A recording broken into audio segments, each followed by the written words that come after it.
It's time to talk sports. It's Hacksaw's Headlines, a panorama of the world of sports, stories, comments, and opinions. Touchdown, San Diego! Now, here's iconic sports talk show host Lee Hacksaw Hamilton and co-host John Riley. Who wants to talk sports on Thursday? We do, you do. From the DIXIELINE Lumber and Home Center studios in San Diego, heading towards a great sports weekend, we welcome you to our Thursday podcast, Hacksaw's Headlines. Good afternoon, everyone. This is Lee Hacksaw Hamilton, along with my co-host, John Riley, and we welcome you to the Thursday podcast, brought to you by DIXIELINE Lumber and Home Centers. Been in business for more than 100 years. You got projects, they've got materials, you want ideas, they can be your consultant, your best friend at home, at work, patio, by the pool. DIXIELINE Lumber, ready to serve you. Go to DIXIELINE.com. John Riley, good afternoon. Wow, we have now jumped from Super Bowl Sunday to the opening of spring training camps and a ton of different stories just with a snap of the fingers. How you doing? I'm doing great, and I'm looking at that list of all the roster changes in MLB that you keep track of. There's a lot going on. It's an unbelievable amount of stuff that we're going to talk about because we are a baseball-centric podcast. We do sports talk the way it should be done. We put topics on the table, then we express opinions, and when we're done, we let you take over the podcast. It's exploded, the back end of the podcast, under the umbrella of Fans Forum. For the people on live stream and the people who will be watching later, when they join us on live stream, how do they get on Fans Forum? Yeah, just drop your take in the live chat on Facebook, on YouTube, or on X. We'll get you involved in Fans Forum at the conclusion of Hacksaw's Headlines. A couple of other notes. I write about sports every day of the week. It's on my website. That's the address right on the top of the screen, LeeHacksawHamilton.com. You get the best 15 minutes in sports every day, a written version you won't believe, all the information I provide, and you get one man's opinion column. Check that out daily. In addition, when you go to my website, there's an orange box right on the front page. Fill it out, because then you get on the email list and you'll get 2 newsletters that John and I send out every day to Hacksaw's Insiders Group. It's absolutely free. You'll be stunned with the amount of information we provide you on this podcast. So check the website every day. Register to get the newsletters. We'll be in business. Couple of other items. Want you to share. Tell everybody what we do Mondays and Thursdays at 1:30. Subscribe. When you subscribe, you'll get instant notification the minute we put additional videos up, and we put a lot of videos up on our YouTube channel. You're on Twitter. Join my Twitter All-Star team, Hacksaw 1090, or just type in my name, Lee Hacksaw Hamilton, hit the follow button. And speaking of that, we don't charge anybody for everything. We do this as a labor of love. But we're going to send you a bill. You owe us. We want you to help us grow this thing. Hit the follow button. Give us a thumbs up. Give us a 5-star rating. It really helps the growth of this podcast. We're now in our 4th year with you on Hacksaw's Headlines.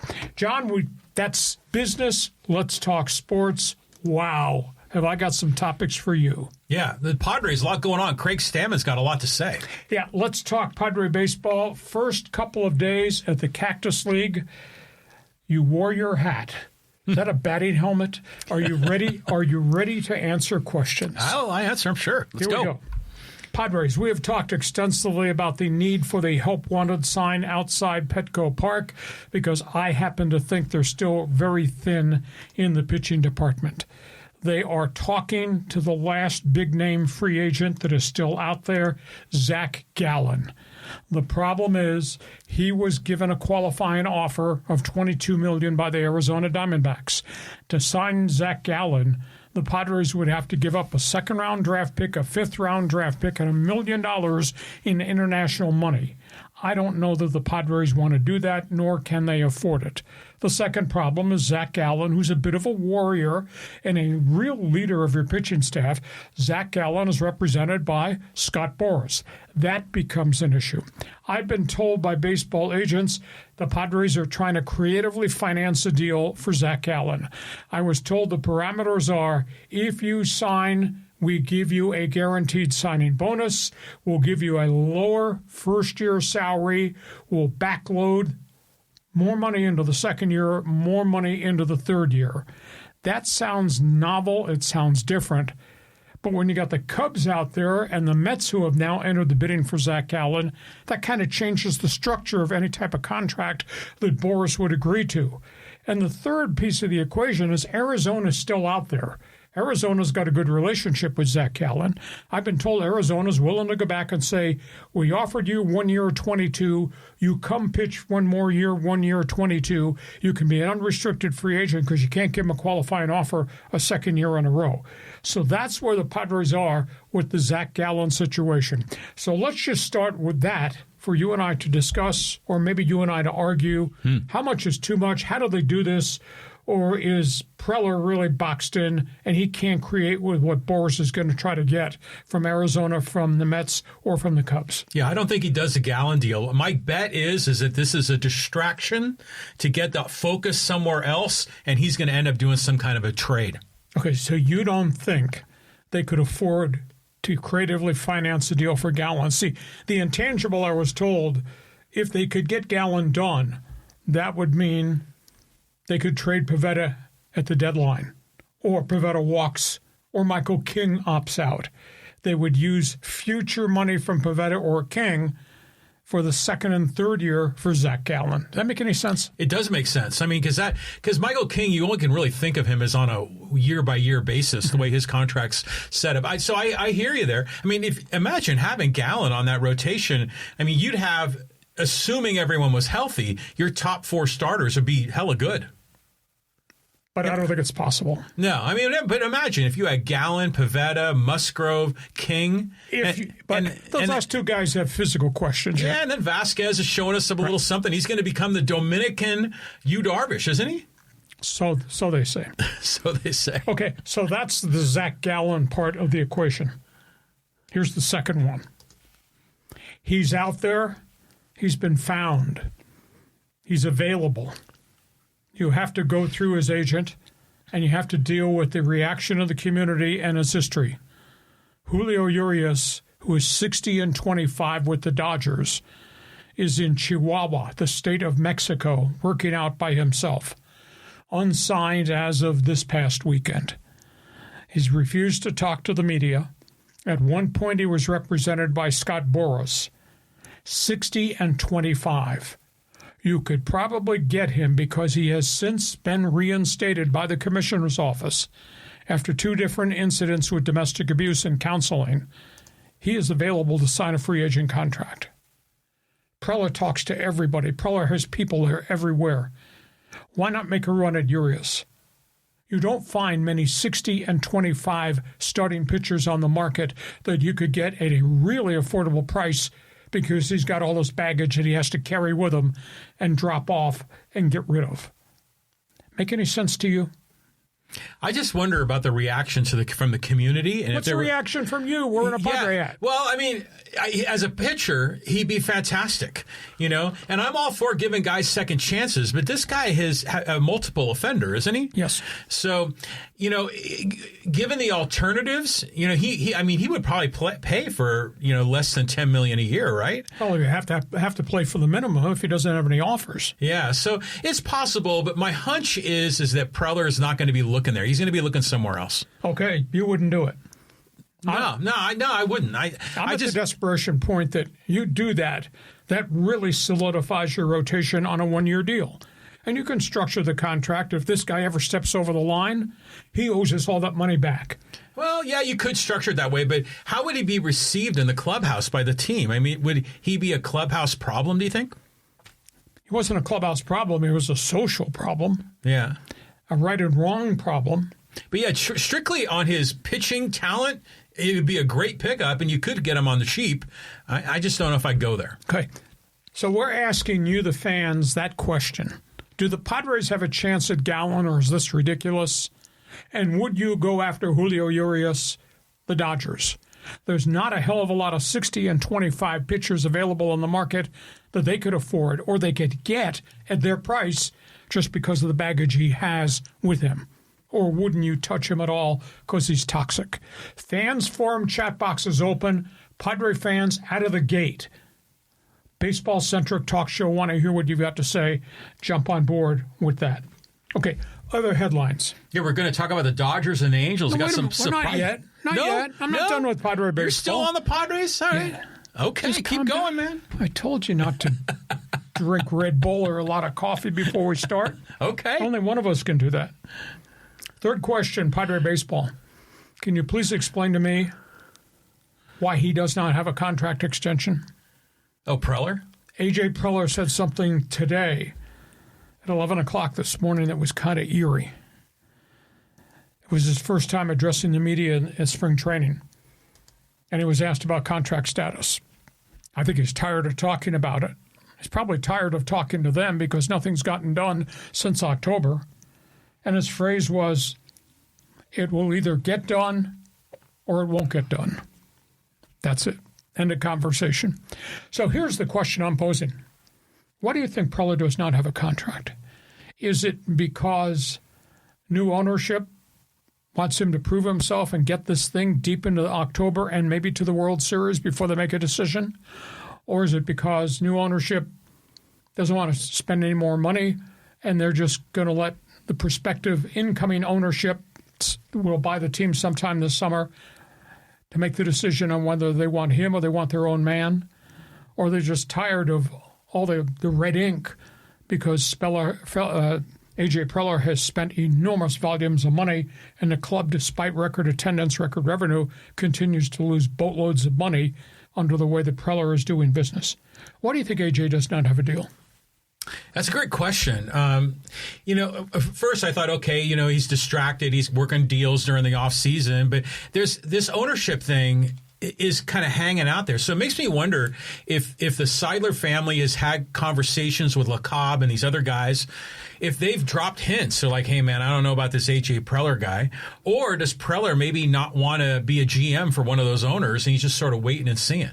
Or is it the Seidler's decision? We'll let ownership make the decision once they're allowed to purchase this franchise and it gets approved as to whether they want him, and they can give him the extension if they want, or they want their own man to run the baseball operation. But you said all the red ink. But do you really blame Preller for the red ink? I mean, it seems like Seidler said, go for it, dude. I'm going to subsidize it. I'll take care of the red ink. Just get some talent, win a championship, which he didn't. But we've had a nice run so far. I'm not so quick to get on Preller's case about the red ink. I mean, in my opinion, the deals he has done are net positive overall. You can look at a few bad deals, bad contracts, but overall, I think he's put the Padres in a better spot. I think he's worthy of a re-sign. I think he's worthy of a re-sign because he's responsible for the product on the field. The product on the field has captured the fancy and the imagination. San Diego has become a great baseball market because of Preller. Yeah, and that's being reflected in the asking price for the franchise. So that's where we are with that. You got a comment on the Preller situation, feel free, jump on board. Now, quickly elsewhere, Padres spring training workouts. Song Moon Sung works infield today. First time he worked first base. So they're giving him crash courses, but he's hardly ever played first base. More of a second baseman, was really a patented shortstop in Korea, and then last group of years a third baseman. Well, he's not going to play third. He's not going to play short. And at this point, we have a second baseman. So they're giving him lots of looks, lots of places today, across the board. That's all he did was take infield work at first base. So that's an interesting question to see what Sun Song is going to be. Miguel Andujar, his first 2 days, Cactus League, all he did, took ground balls, chased pop flies at first base. Of course, he's a veteran infielder and has also played in the outfielder. Interesting storyline as it relates to the Padres as of this morning. According to COT baseball contracts, the Padre payroll is now $224 million. They owe almost $8 million in luxury tax payments. But any acquisition going forward, they will pay a 42% tax on any contract going forward. So if you were to get Zach Gallen for $20 million, they would pay a 42% tax on the $20 million going forward. That's like another 10. At least. Yeah. So that's where the Padres are financially. So let's talk about the Korean star. What position does he play? I watched video of him this morning in the cage. He's got a sweet swing. I look at that video, the high leg kick, the quick wrist. He looks like Suzuki swinging the bat. Ichiro. He's got an Ichiro swing to him. It's just kind of the way he rotates his torso, exactly. like a little bit ahead of most American hitters. I think he's a very interesting pickup. I think he's definitely more interesting to me than Miguel Andujar is. And I saw the workouts with the coaching staff at first base, and I'm like, wow, he's taller than I thought. And I just looked it up. He's 6 foot tall. I guess I'm just so used to seeing like little pipsqueak Luis Ariz at first base. So I think it's a welcome addition. I think they're going to move him around. They said they're going to put an outfield glove in his hand, and he'll get ample opportunity to play left field. Yeah, so we'll see. And the oblique injury that was really scary, they had their doctors talk to the Korean doctors and said, this is what we recommend you do after he got hurt in off-season workouts in January.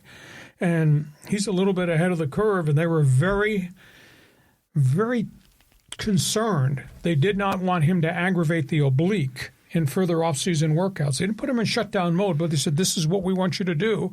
And he came to camp, and he looks really good. He's taken full swings in the batting cage, etc. So it looks like he'll be ready to start the Cactus League schedule when they play the Seattle Mariners at one of the positions. He won't be delayed because at first it was feared he might not be able to play in a lot of preseason games because obliques are very scary, and they don't calm down unless you do the right proper training, weight work, and rest. And evidently he got that. Well, is he going to be on the Team Korea for WBC?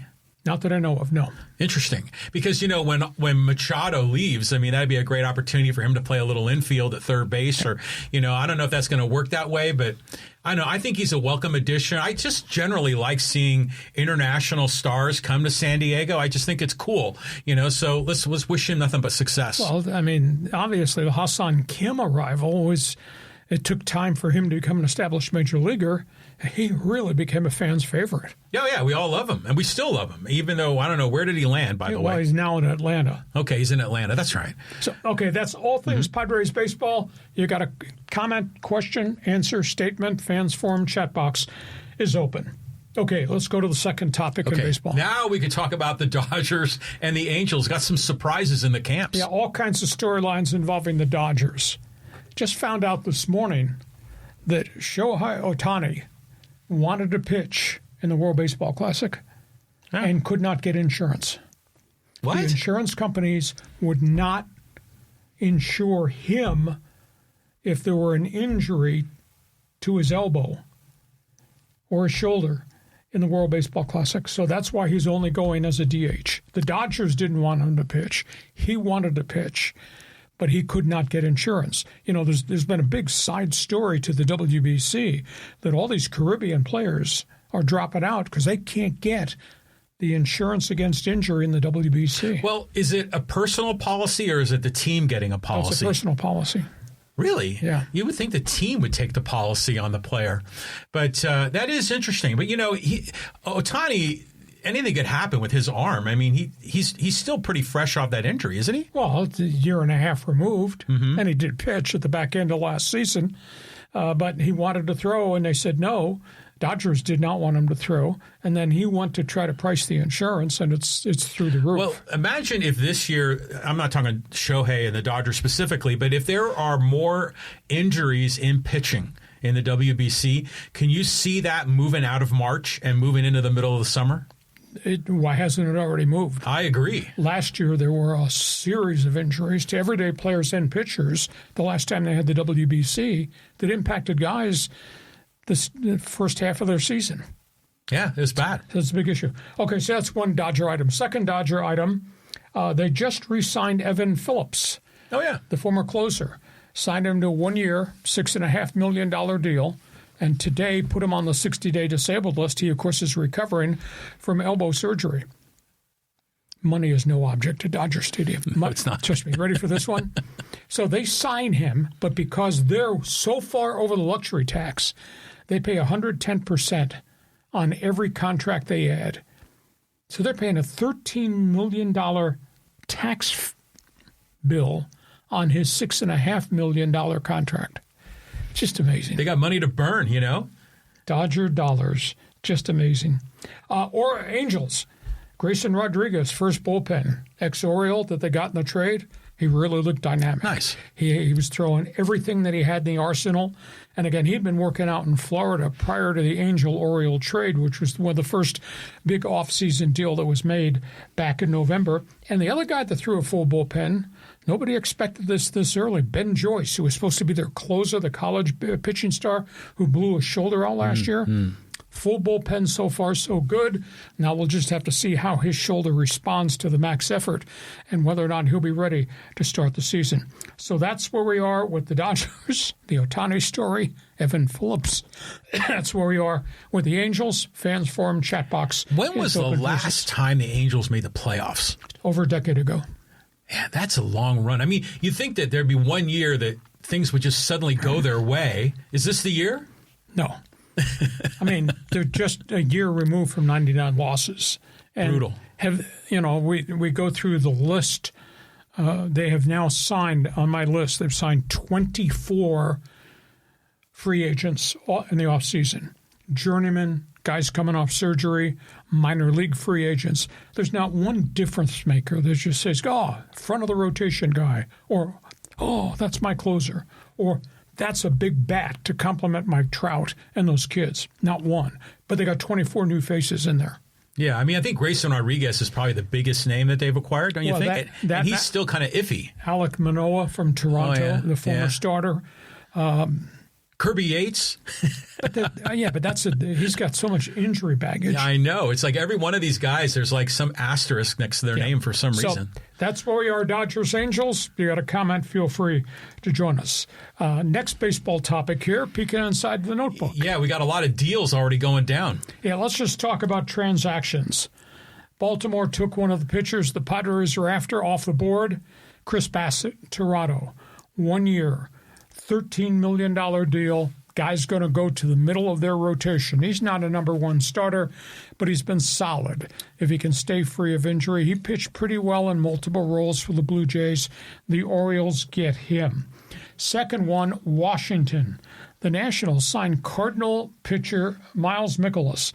Now, he's the one that went to Japan, refined his work, came back, gave the Cardinals about 5 good years on the mound. He's 37 years of age. He's a back-of-the-rotation guy. Mikolas goes to Washington. Tampa signs Nick Martinez, ex-Padre, ex-Cincinnati Red. He got a 1-year deal. Miami, Chris Paddock, former Padre, went to Minnesota, went to Detroit. He's had a lot of injury problems. He just signed in Miami. Texas Rangers, kind of a strange one. Jordan Montgomery, coming off reconstructive elbow surgery, a total failure with the Arizona Diamondbacks. He cost him over $40 million, and I hardly got anything out of Montgomery. He has signed with the Texas Rangers. Detroit, Justin Verlander. That signing came 24 hours after they signed Framber Valdez. All of a sudden, the Tigers look like they've got themselves a pretty good pitching staff. Chicago Cubs. This is an intriguing signing. Guy by the name of Kyle Wright roared through the Atlanta Braves system. He won 21 games 1 year. Big strikeout pitcher. Blew his arm out, blew his shoulder out. It's taken him 3 years to get back. They gave up on him in Atlanta. The Cubs have just signed Kyle Wright. We'll see if there's something really special there with him. Minnesota Twins just signed Boston Red Sox closer Liam Hendricks. Hendricks, a guy that fought through injury and then fought back from cancer. Pretty good pitcher till he went down. Liam Hendricks goes to the Minnesota Twins. And then the last statement is the FanDuel Network TV deal. All 9 teams are now gone from FanDuel. They're out of the baseball business. Wow. They've all taken their games to MLB. They'll be under the MLB streaming umbrella like the Padres have been since day one. Here's what I was told happened is FanDuel, as we talked about prior, missed rights fee payments in December and January to the 9 teams. Okay. That includes the Angels, the Tigers, Atlanta, a whole bunch. came back to those teams the end of January and said, we want you to stay with us. And we're going to offer you one base fee. Everybody's going to get the same offer. Now, these are teams whose rights fees were $50 million or $60 million per. FanDuel offered them $40 million on a one-year deal. Stay with us. They're trying to get out of bankruptcy, trying to find new ownership, etc. And all the clubs said no. Said, we gave you the breaks before. You missed the payments. You owe us money. You haven't paid us. We're not going to stay with you. We're going under the MLB umbrella. So at the end of the day, FanDuel, in terms of baseball's dead. They still have NBA, NHL rights, so they're probably going to go under. And now Rob Manfred has 15 of the 30 teams under his umbrella because he wants to take all of baseball under MLB control and then do the packaging, the sales, etc. Because that's not going to happen because you got the Dodgers, the Yankees, the Mets, the Red Sox, the Cubs, who all have their mega TV contracts. What might happen, I was told, is baseball may go back to those teams and tell the Dodgers, etc., you guys can keep your contracts. We're going to ask you for a bigger chunk. Everybody puts money in a pool. We'll ask the Dodgers for a bigger chunk of your share into that pool for revenue sharing. Same thing with the Yankees, the Mets, etc. So that might be the alternative, as baseball might wind up with 15 to 20 teams under its umbrella and the others, the mega cities, putting more money, their share, into that pot for everybody else. Why not move the tax money into that pot? Well, that's where all this is going to come. I mean, everything goes into one big pot, including the luxury tax payments. Yeah. That's all going to go, but they're trying to now increase the total volume of dollars that get distributed to everybody in baseball for TV. Yeah, I mean, I'm happy the Angels found a place to have their games broadcast. Yeah. They were in limbo there. And I don't blame those teams for leaving. If they screwed them on 2 months, they aren't paying the bills, what confidence do you have they're going to do it moving forward? So this is all part of Manfred's plan. He's halfway home, right? He got 15 out of 30. Now, it's interesting the names that you mentioned here. And a lot of these dudes are like going home. Like Verlander is going back to the Tigers. Paddock is going back to the Marlins. And, but for the most part, these are just sort of guys, right? I mean, they're guys that are on the backside of their career, maybe guys coming back from injury, but there are still marquee free agents out there. I mean, I know we've gone over the pitchers because of the Padres, but what about the hitters? And by the way, did you see the news about Nick Castellanos? He got bought out. Yeah. He's on the street. Incredible. But, again, he's limited. He's a bat who did not have a great season last year. He does not have a good glove. He's kind of a man without a position. Maybe he'll get signed by somebody to be a DH, but at what price? Now, he's going to get all of his money. The Phillies are going to swallow the $20 million contract, so you get him at the bare minimum. Well, he's got to clear waivers first, though, doesn't he? Yeah, but I don't think anybody's going to claim him. Not at that price for a one-dimension guy. Okay. So, yeah. In terms of the other pitchers, they're all back of the rotation guys, but they're back of the rotation guys with some success. Bassett's had success. Mikolas in St. Louis was really a trustworthy starter for 4 or 5 years, ever since he came back. So you can get those guys, and those guys have gone. There's hardly anybody outside of Zach Gallen, hardly anybody left. Yeah, but what about on the hitting side? I mean, just off of top of mind, who are some of the big hitters that are still open? Right. Let me go into my go into your notes here. My other section of baseball notes as to who is available. This guy's a walking encyclopedia. Well, I have to write this stuff down because I can't remember it all. Okay, hang on 1 second. I've got all kinds of lists here. You got to see this. Yeah. It's great. Stop mocking me, damn it. This works. I thought I had all these lists here. I'm not sure where they are now. I've called you to the spot here. Yeah, go ahead. Yeah. Just feel free to pile on. I don't know that I have it right here in front of me.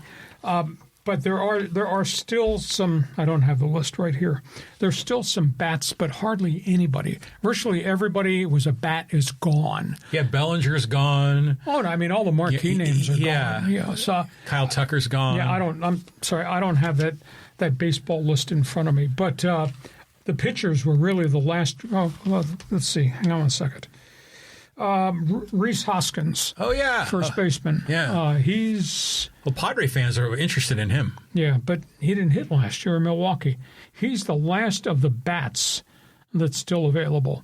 The pitchers that are available, obviously, Gallen is 1, Giolito is 2, Zach Littell is 3, the Dodger reliever Kopech is 4, Walker Buehler, who I really like, is 5, Tyler Anderson, John Gray, German Marquez, Griff Canning. So, like you said, the list that's left out there, every one of those guys, for the most part, has got an injury issue stapled to their resume. But more interesting names amongst pitchers and hitters. Yeah, it's like I say, Rhys Hoskins is about the only hitter out there that I've got on my list that's left. Yeah, that sounds about right. I told you I'd find it. You do. It's amazing. Normally, you have this stuff off the top of your head. I can't. My brain's too fogged right now with everything going on. Anyhow, we just answered that question. So you got comments? Yeah, Feel free. good. Jump Look at on you board. going through your notes. Fans Forum chat box is open for business. You're unbelievable. Okay, we move on. Let's go to college football next. Okay, we're talking a little bit here about the Pac-12 and the Mountain West and who is better off. Yeah, great headline there. I don't think either one's better off. Did you read my one man's opinion column I did. I wrote today? I did. And do you think anybody's going to send me a Christmas card at San Diego State? If you're a college fan, you got to read what I wrote about the Pac-12 and the Mountain West Conference and where we are as of this hour. Okay, here's the deal. The Pac-12 just released last night, After the Dark. That's how they titled it. At 6:30 last night, they released the full 2026 Pac-12 football schedule for the new-look Pac-12. So I went through all the schedules. I just burned the question, are they better off now than they were before? So the Pac-12, everybody's going to play 4 non-conference games in September. And then 1st of October, they dive into conference play. So everybody in the new Pac-12 will play 7 conference games. San Diego State will play 7 conference games. You want to have a 12-game schedule. So 7 plus the 4 is 11. Where are they going to find the 12th game at this late date? You're not. So the Pac-12 came up with the idea, we'll have a flex game. The final game of the season, November 28th, will be a flex Saturday game. And what the Pac-12 decided is we're going to assign you to play somebody in your conference a second time this season. So that'll get you to 12. But as the game has no influence whatsoever in the standings, do you think if it's a rival game, does it taint the rival game you already played against them early in the season? I mean, this is bizarre. You don't see this going on in the Big Ten, do you? You don't see it in the SEC. No. God. So yeah. I just totally think this is so ragged to end up this way. But that's what they're going to do. The flex game is part of the schedule. So the Pac-12 tells San Diego State, we're going to get to the end of the season, and we will pick an opponent for you to go play a second time this year. Has to be a road game. So they may have to go back to Utah State. They may play Colorado State. They may play Fresno State. I just don't understand that this has any credibility at all. It's like in the olden days, if you had USC play UCLA a second time in a football season, would that take the shine off the rivalry? Isn't that absurd? Well, I like it. Like in the NFL, in your division, you play at home and on the road, but this isn't that. No, not at all. It's not at all. The other factor in the equation, the TV deal, the final year of the old Pac-12, when they were trying to hold the conference together and everybody was getting big TV contracts, the final year, the Pac-12 teams got $12 million apiece. Now, that was a small amount of money before the TV contracts went haywire. Right. USC, UCLA, et cetera, they're all in the Big Ten now, and they're getting $61 million under the new TV contracts. But the final year of the Pac-12 that we knew was $12 million per school. This new Pac-12 deal, $6 million. So they're taking a bump. San Diego State's getting a bump. In the old Mountain West, they were getting 3. It's going to go to 6. Well, but it's not 10, and it's not 12, and it's not mega money. Well, because you don't have the L.A. market. Damn right. You only sort of kind of have the Bay Area. Yeah. So it's a different thing. Yeah, it really is. Yeah. And then the kicker of all, we're going to the Pac-12. Pac-12 banner, Conference of Champions. And by the way... Rest in peace, Bill Walton. Yeah. And by the way, the new Pac-12 is now considered Group of 6.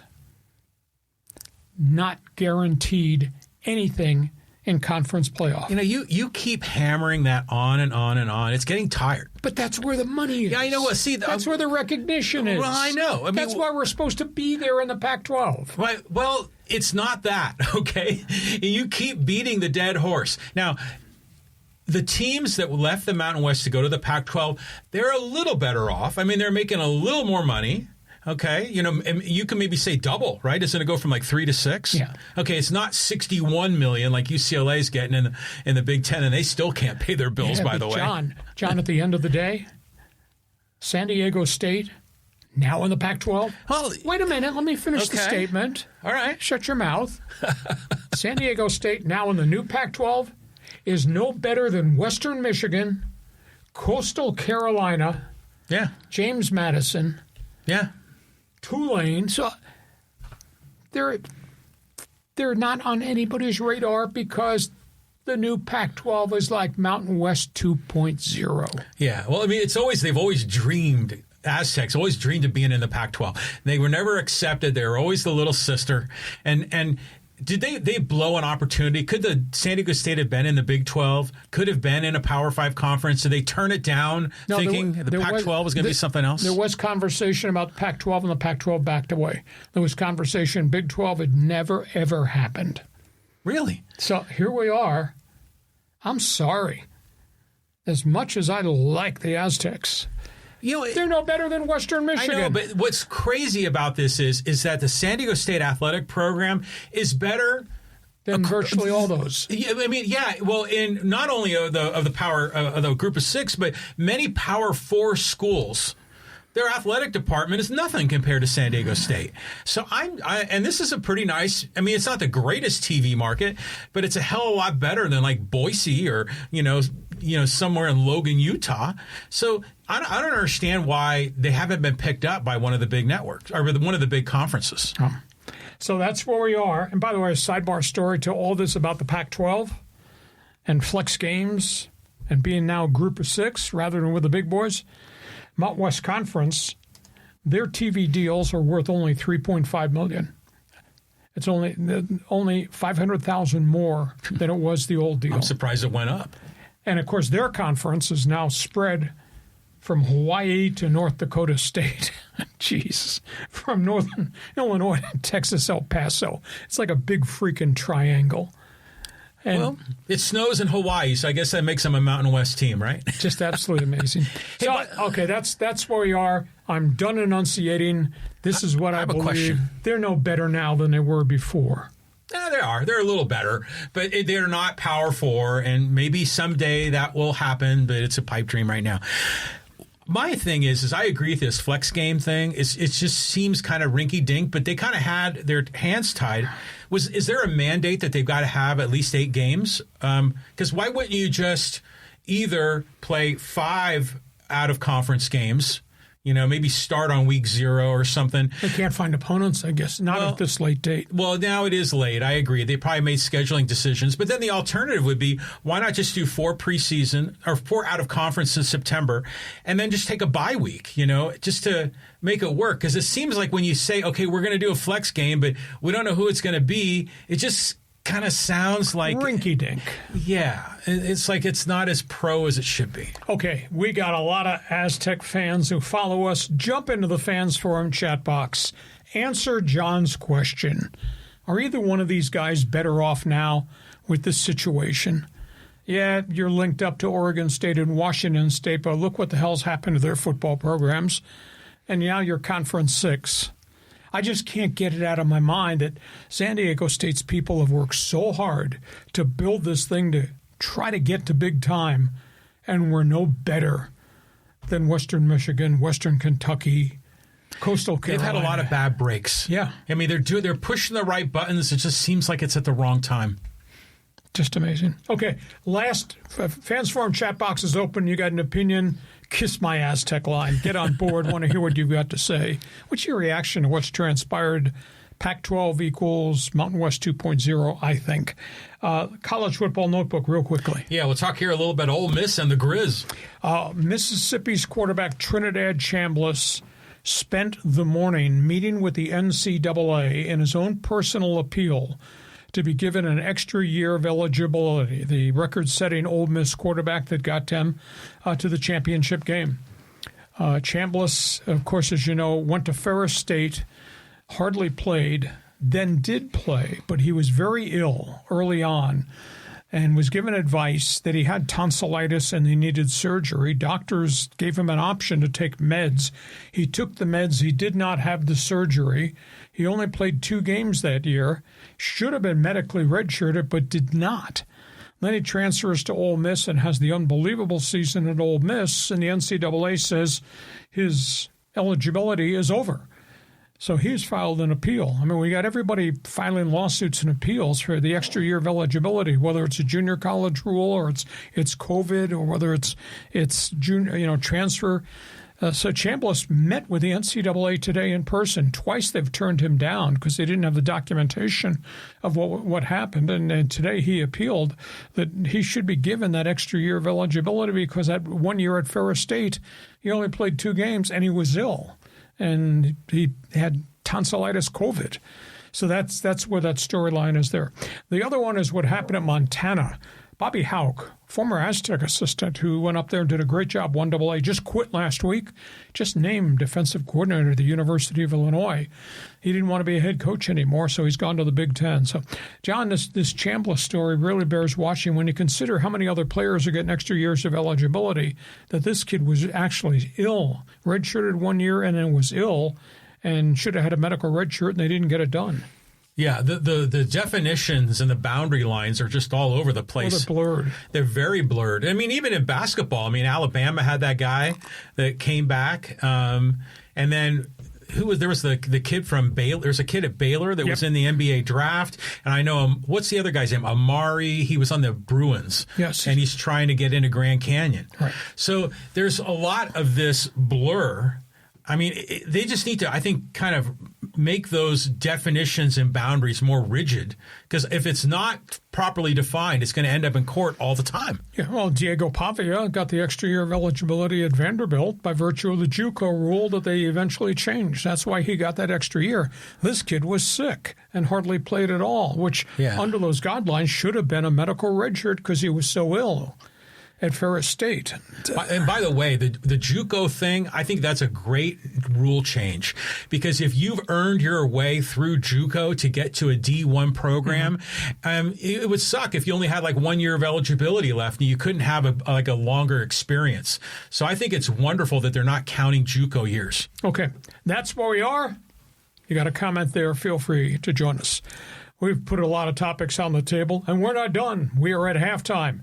This podcast is brought to you by DIXIELINE Lumber and Home Centers.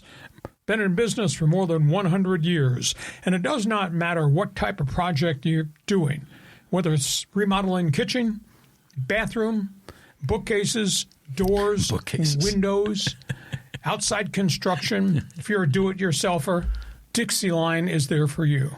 John, they check off all the boxes. They do. Yeah, you keep bringing up bookcases. Well, you could build bookcases with the lumber from DIXIELINE Lumber, but they're not IKEA where you go buy furniture. You know, if you're a builder or a contractor and you're building brand new homes, maybe you're doing kitchen and bath remodels, you need to get lumber. You need building materials. And this is where you go. You go to DIXIELINE Lumber, and you can roll in there with your truck. They got a drive-through lumber yard where they'll help load you up and get you what you need. They got really helpful people there that have been in the industry forever, very knowledgeable people in town, been in business for over 100 years. So, I mean, DIXIELINE is like the primo partner for that, small home builder or even a large home builder, the contractor. And then, by the way, they help out homeowners too with doors, windows. It's a hardware store, tool shop right there. And there are, 8 locations in San Diego County.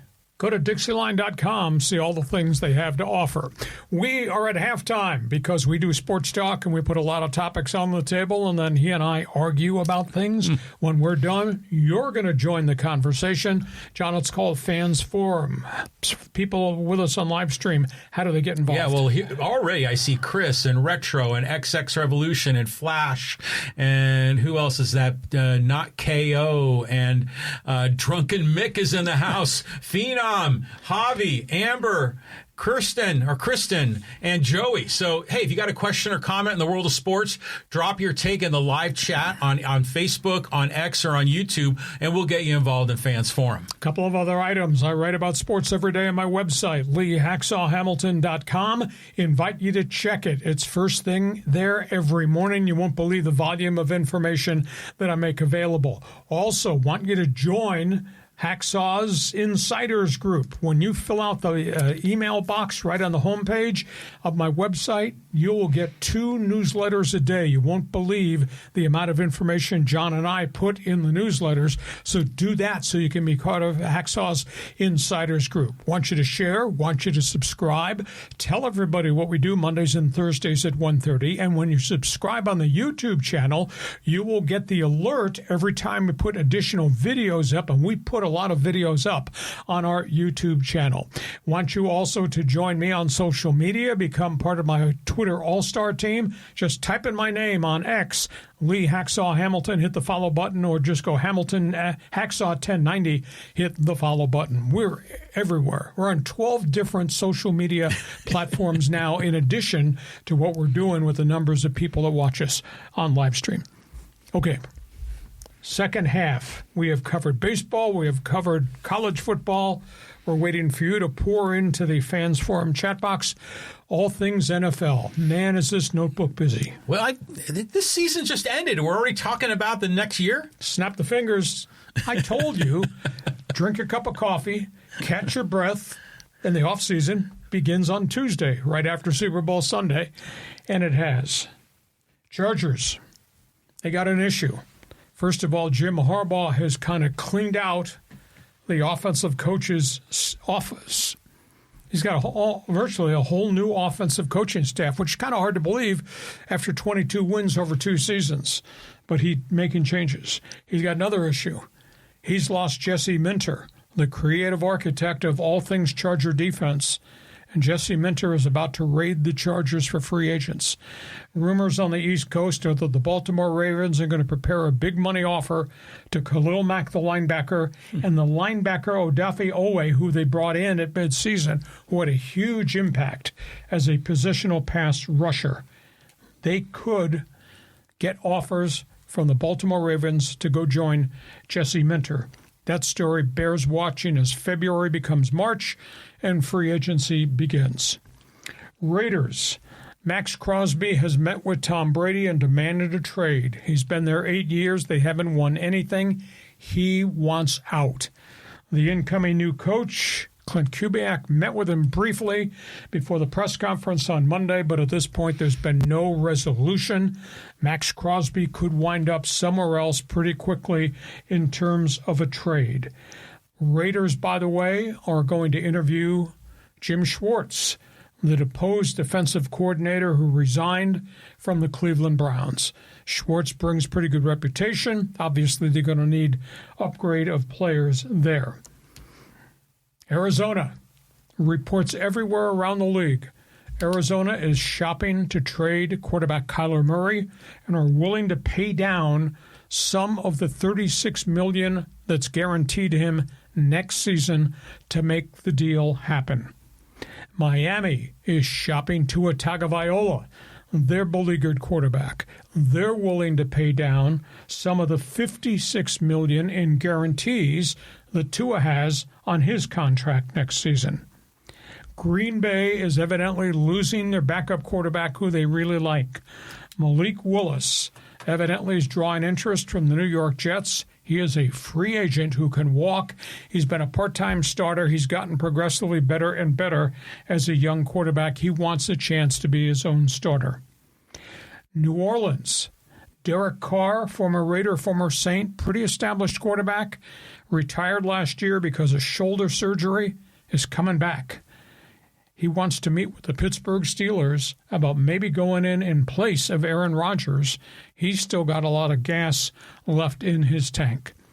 San Francisco, they may be forced to put Mac Jones on the trade block. He doesn't want to be a backup. He wants a chance to go be a starter. He's got a very affordable contract. He grew a great deal under Kyle Shanahan. And the last football notebook item, TV ratings. Super Bowl, NBC, second highest Super Bowl ratings ever. Even though it was a lopsided defensive game, they drew 24.9 million 124.9 million. At one point at the start of the second quarter, when it was still a game, it had 137.8 million viewers. So that Super Bowl, despite being the way it was, drew a ton of people there. And Bad Bunny, they drew 128 million for the halftime show on NBC. They drew an all-time record 4.8 million on the Spanish broadcast Telemundo, #1 Spanish program of all time. That's pretty impressive. So TV ratings in the NFL, monstrous. So, John, go ahead, solve the problems. Well, by the way, those TV ratings, that's like 1/3 of America. Mm-hmm. You know, that's incredible. It's an event. It is an event. It is an event. So, first of all, the Chargers. You say Khalil Mack might be going to the Ravens. How old is Khalil Mack? It's got to be in his mid-30s to upper 30s. He earned $15 million last year. I think he's got 117 career sacks. He's had a rock-solid career. I just think he's like Methuselah. I mean, he's like 900 years old. Senior member. Well, but how? I mean, at what age do defensive linemen start to tail off? Well, injuries have a lot to do with offensive and defensive linemen. If any of those guys get to 10 years, that's a hell of a lot of service time. Well, Mack is over 10 years, isn't he? But he's a linebacker. He's not getting pounded on every play. I guess I think of him as a defensive lineman because of all the sacks. He's a rush linebacker. He's not a down defensive end. Okay. And then, you know, it's tough, the Max Crosby thing, but I think that relationship has soured. You know, it's interesting, though, that Schwartz is interested in coming to the Raiders, but he'd have to get permission from the Browns. Imagine if they did a trade. Max Crosby for Jim Schwartz. No, that's not going to happen. They might trade a draft pick, like a 5th or a 6th round draft pick, for the right to talk to Schwartz. Cleveland has him under contract for 1 year plus an option, and he just refuses to work there anymore. Yeah. I mean, once the relationship goes sideways, you got to push the eject button. Yeah, and in terms of Max Crosby, I mean, he's been a warrior. He's been what a great foot soldier. He just doesn't want to come off the field, and he played hurt, and he finally had knee surgery, but he's tired of losing, and I think he's tired of anything as it relates to Mark Davis. Yeah, I can see it. And by the way, the Super Bowl ratings, remember before the game, people were like, Seattle, New England? You know, this isn't like L.A., New York. This isn't the big time. But they did #2. I mean, who was the #1? Do you know? I think, was it last year? Yeah, that makes sense. I mean, people are going to tune in. I mean, I think the whole Bad Bunny thing just amplified the number of people tuning into the game. Yeah, but it's an event. It's a global event. It's a spectacle. Exactly. Okay, you got a comment on any of the NFL stories? Feel free to join us. Fans Forum chat box is open. We're talking basketball as we go towards the All-Star break. Yeah, we got some superstars unhappy in L.A. First things first.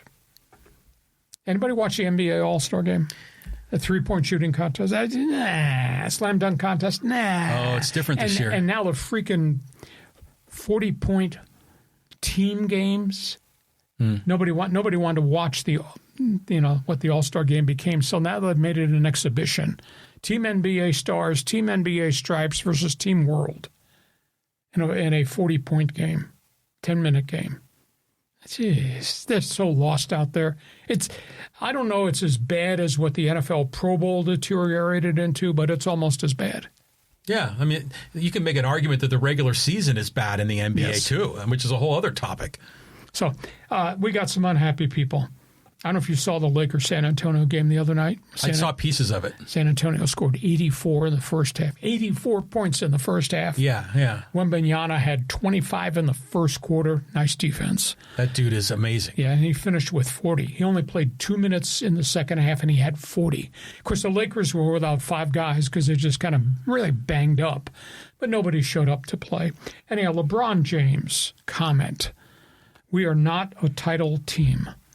We don't have the energy to play 48 minutes of NBA defense. And this is coming from one of your stars. So this situation's not good. Will they be in the playoffs? Yes. If Luka and LeBron and Austin Reeves can be healthy, they'll be a playoff team, one and done. But for LeBron to say we are not a title team any longer, yikes. That's not good. Yeah, he's not lying. Clippers, I don't know how they're doing this. You know, they traded 3 established veterans right at the deadline. Goodbye. James Harden? No, I mean Zubac? Zubac. Goodbye Zubac. Goodbye James Harden. Goodbye Chris Paul. And they're winning games. But Kawhi Leonard's having to put up monstrous numbers. He had 41 the other night. But the general manager, Lawrence Frank, admitted that Kawhi Leonard is hurt. Kawhi Leonard is disappointed. He said, we had to fix this franchise. The next thing you're going to see at the end of the season is Kawhi Leonard's going to be asked to be traded. I firmly believe that. Yeah. But they did. I mean, they wound up with 2 number 1s and 3 number 2s and a bunch of cap space by virtue of all the transactions they made for a monstrous rebuild. But does Kawhi want to be there? And I give Kawhi a lot of credit. I mean, he's playing an ungodly number of minutes for guys who had 3 knee surgeries, and he's putting up just phenomenal numbers. So, John, there we are. You want to comment about LeBron's statement? You want to comment on what's going to happen with Kawhi? Well, first I want to comment on that All-Star game you were mentioning. This year it's different because our guy, Keyshawn Johnson from San Diego State University, is in the slam dunk contest. So this is definitely, we get to see him. And he's got hops, man. Have you seen that guy? He's got hops, but he's just a guy in the NBA. Well, I know, but I'm just so proud of the young man that came from San Diego, went to Arizona and had a nice boost to his career.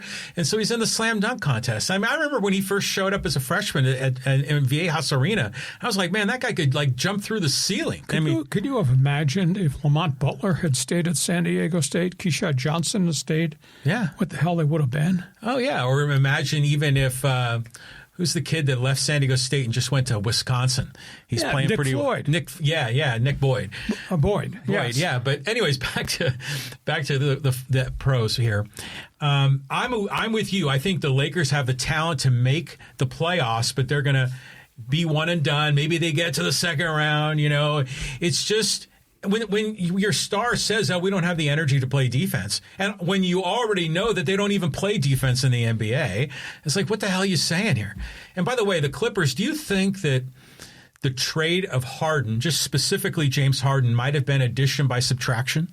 I kind of buy that. You know, Cleveland's got a really good young team. Now, maybe James Harden going to the Cavaliers will be the glue that makes it come together. But the offense always has to go through him. And a lot of times he gets the ball and everybody stands around and watches. You know, does he have nights? Sure, he's had nights where he scores 45 or 36, etc. But I was kind of really surprised because I think he impacts the chemistry of the team. Well, he's been everywhere, right? I mean, he keeps getting dealt. But have any of the teams he's been on won the championship? No. Yeah, that's what I think. Is he goes somewhere and they think he's the missing piece, and then it just seems like look, nothing ever works. Yeah, he was in OKC, he was in Philly, he was in Milwaukee, he was in Houston. I mean, he wasn't in Milwaukee, he was in Houston. He's been traded 4 times. Yeah. I remember. Imagine he was on OKC when they had, Paul George was there. No. Well, yeah, he was there, yeah. Yes. And then they also had Kevin Durant and who's the other kid? Russell Westbrook. Mm-hmm. And they didn't win then. They didn't win until 2 of those guys left the team. Yeah, there was a chemistry issue there, too. But that was a real good stockpile of young talent. Oh, my God, I know. Seattle fans are still angry about all that. Yes. So that's where we are there. You got a basketball comment? Feel free to join us. We move on because the Olympics are in full go mode right now, and hockey has just arrived. Yeah, I mean, we've been talking about this. This is a big deal. And we got all the NHL stars lining up for Team USA and Team Canada. Okay, flash that here because today was the first day that Team Canada played and Team USA is playing at this hour. And the question is, in search of gold, who has the better roster? My goodness, look at Team Canada. They won their first game today over Czechia 5-0. Blew them out.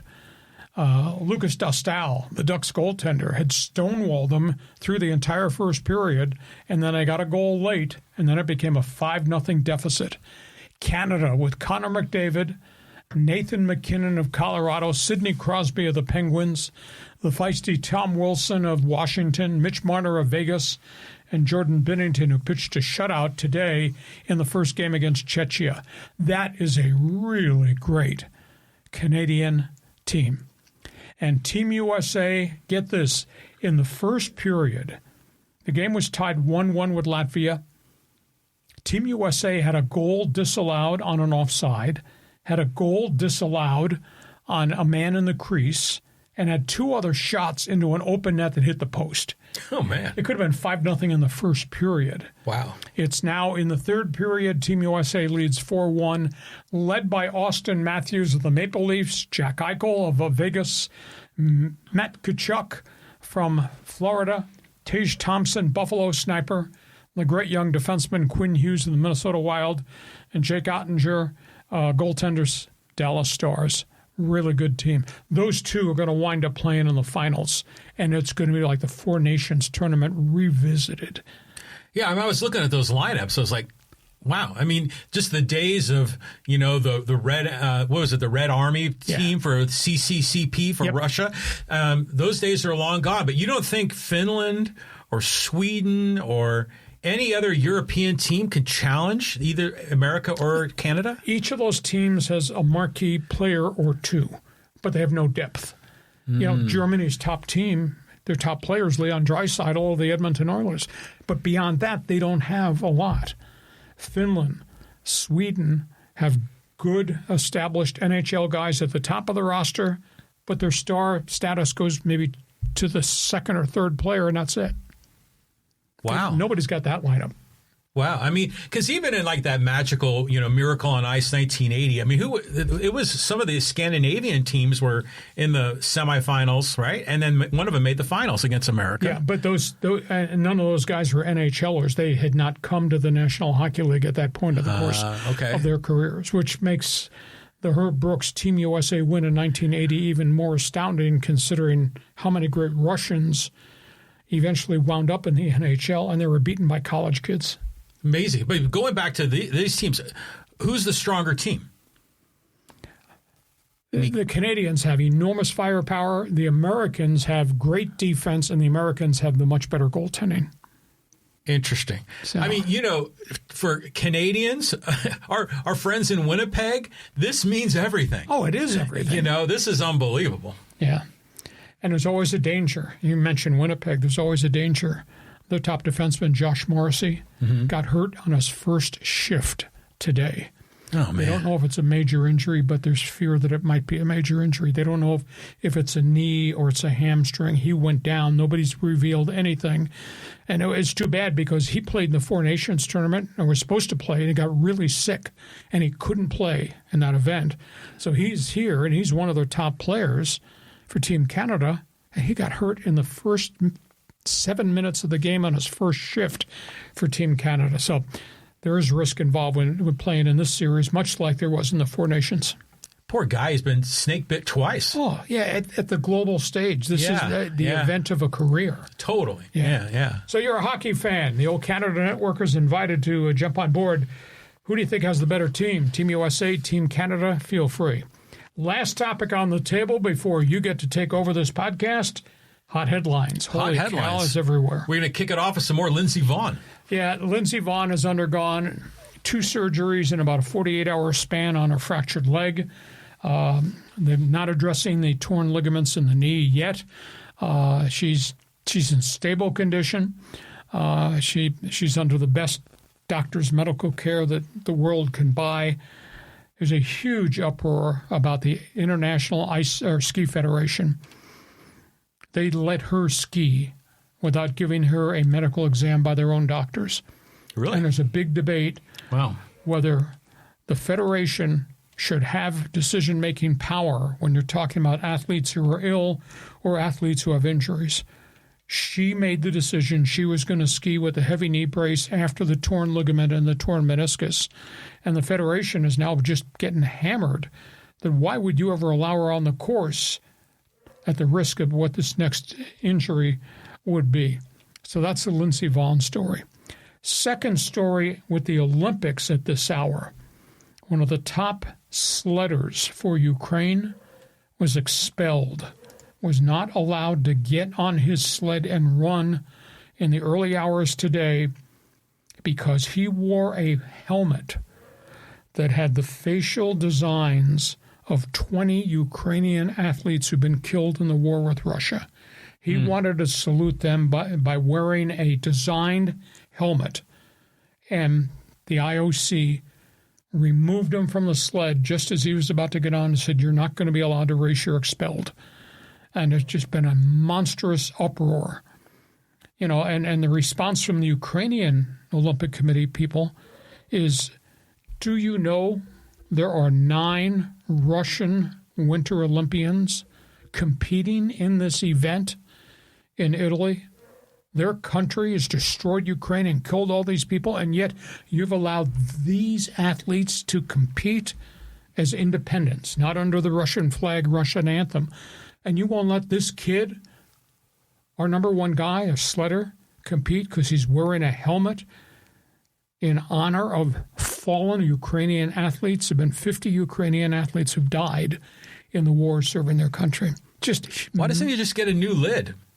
He wants to do it to salute. I know that, but why don't they just give him another helmet and let him slide? But instead, they just blacklisted him. They expelled him from the competition because they tried to negotiate something different. They don't want athletes to make political statements. Yet, at the press conferences, athletes are making political statements. Yeah. They did not want him going down that ice track wearing a helmet with the pictures of dead Ukrainian athletes. Are they still spooked from the 1968 Olympics and the Black Power and all that?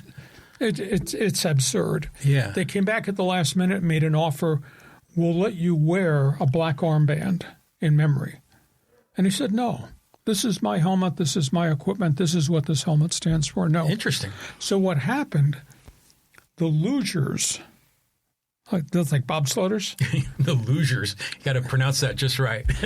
The Ukrainian luge team finished their run, got off their sled. Now, they all wore their normal uniforms with the white helmets. Mm-hmm. They got off, took a flag and planted it at the finish line and knelt for the whole world to see, saluting their sledder who was expelled. Good. I mean, it was emotional. I saw the pictures of it. I said, wow, just really something. So politics everywhere. So that's the latest from the Olympics. The fallout from the Epstein papers. Everybody's name's in the Epstein papers.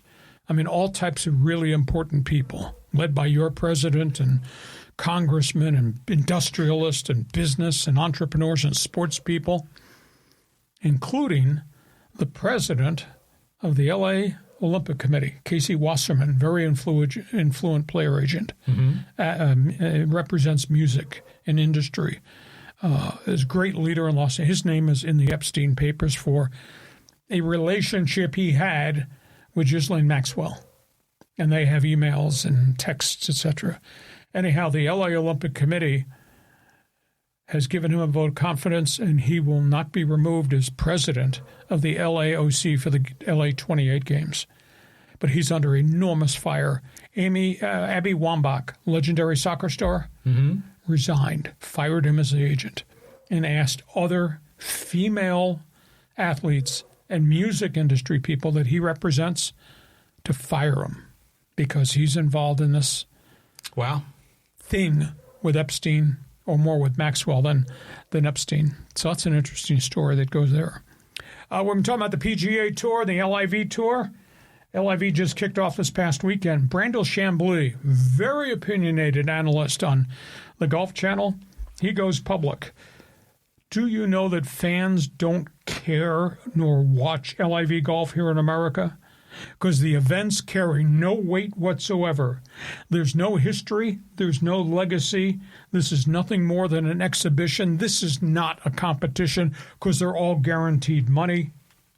He says this LIV has no meaning whatsoever. And then Chambly wrapped it up by saying, and those guys over there taking that money know it. That's why some of these guys want to come back. So Chambly, a lot of interesting reactions there. Auto racing, Formula One, testing this week, Bahrain.